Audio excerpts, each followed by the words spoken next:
How's it going, folks? My name's Andy, and today let's talk about trash talking. I've watched the NBA for a long time, and I've seen my fair share of ridiculous trash talking stories.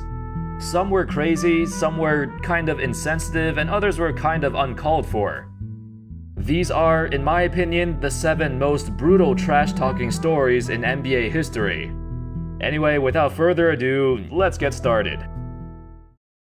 Number 7. Kevin Garnett calls Charlie Villanueva a cancer patient.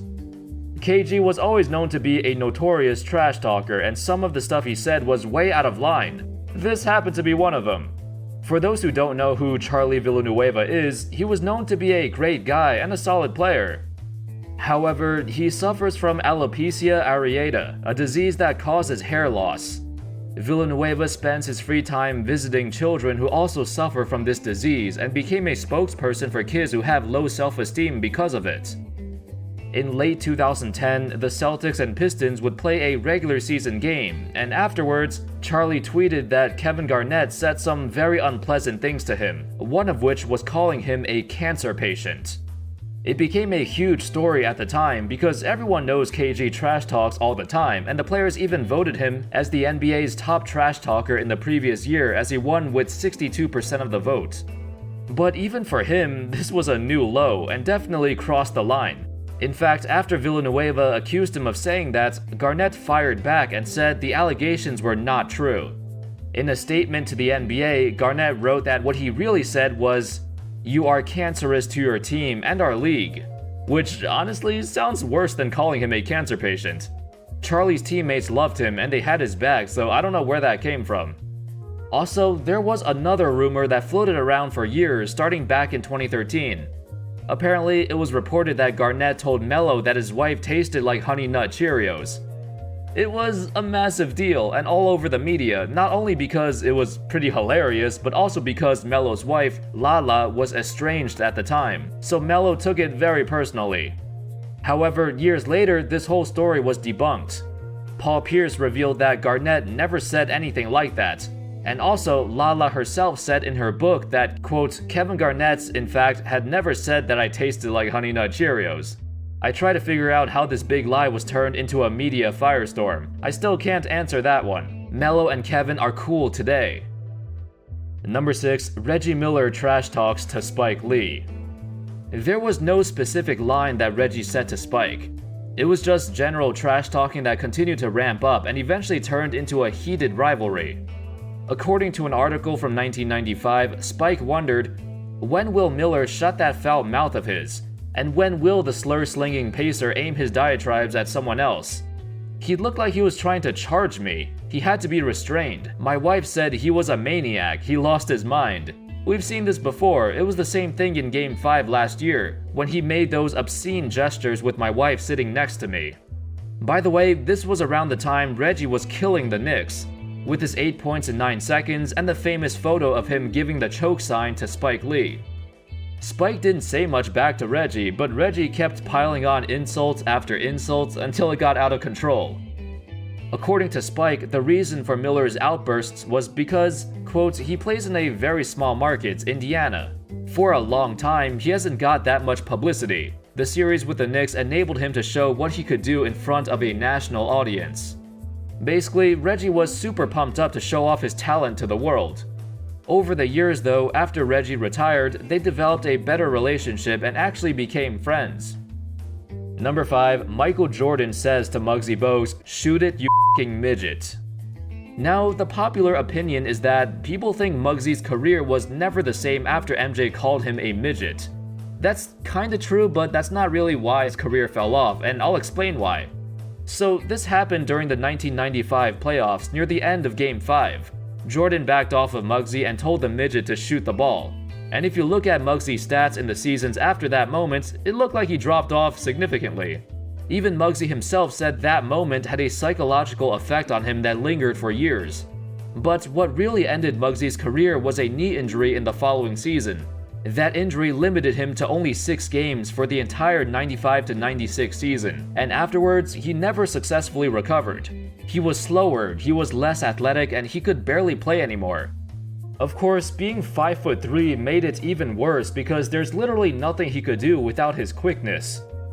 He was also 32 years old at this point, so it was normal for his game to start regressing, especially after a significant knee injury.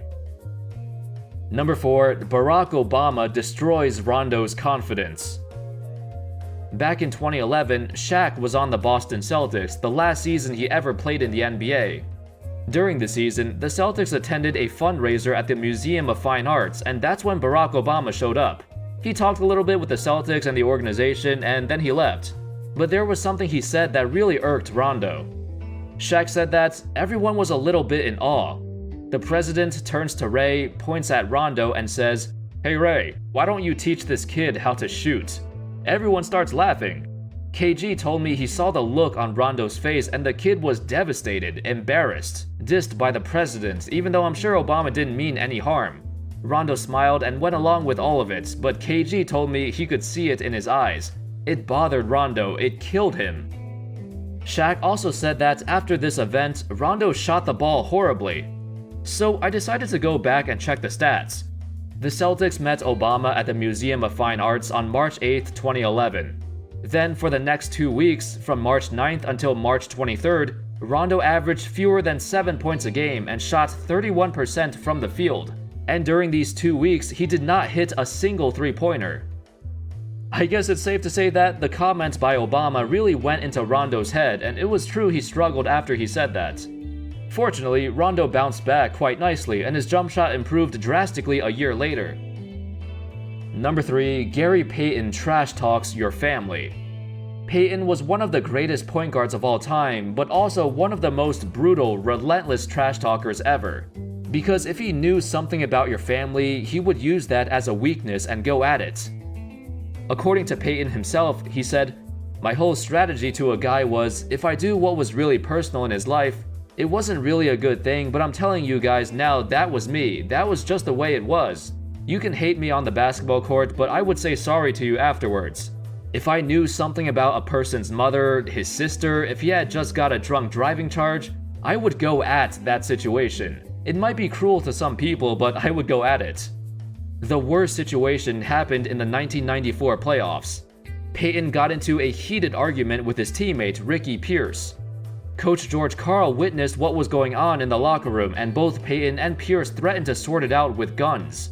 That's when Payton said to Pierce, "I'll kill your family." Over the decades, there were many stories of Payton's trash talking, but this was the most extreme case I've seen from him. Number 2, Charles Barkley's incident with a player from Angola. This happened during the 1992 Olympics. The USA Dream Team was dominating the rest of the competition. One day, they were about to play Angola, so Barkley was interviewed about what he thought of their team. He responded with, "I don't know anything about Angola, but Angola's in trouble." Then later on, during the actual game, Charles got into a small altercation with an Angolan player, mainly because he didn't like how physical they were playing him. The Dream Team ended up crushing Angola 116-48, but after the game, Charles said some stuff about the altercation. He tried to explain what happened, so he said, "Somebody hits me, I'm going to hit him back, even if it does look like he hasn't eaten in a couple weeks. I thought he was going to pull a spear on me." What made this even worse was that Angola was going through a civil war at the time.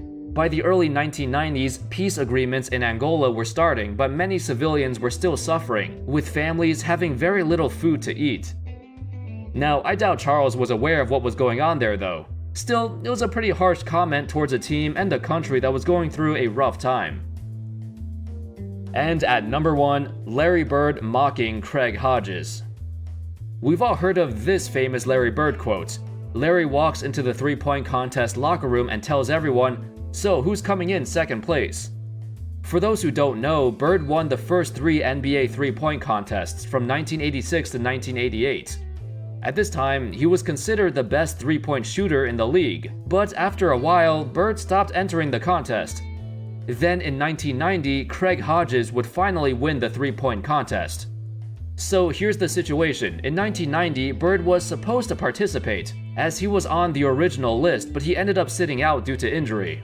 So after Hodges won, a reporter asked him if his victory seemed tainted because Bird did not participate. Hodges responded by saying, "He knows where to find me." To which Bird replied, "Yeah, at the end of the Bulls bench." Hodges would go on to win 3 consecutive three-point shootouts. Unfortunately, after that moment in 1990, we never saw Bird and Hodges go head-to-head in the contest ever again. Bird's health was rapidly deteriorating and Hodges would retire by 1992. Up until today, over 30 years later, they're still the only 2 players to win the three-point shootout 3 times. We don't see many rivalries in the All-Star Weekend events like we used to, but this rivalry was certainly one of the best. And that's all, folks. Those were 7 brutal NBA trash-talking stories. Let me know if you know any others in the comment section. Which one here was your favorite? Anyway, thank you everyone so much for watching. I hope you enjoyed the video, and as always, I'll see you next time. Peace.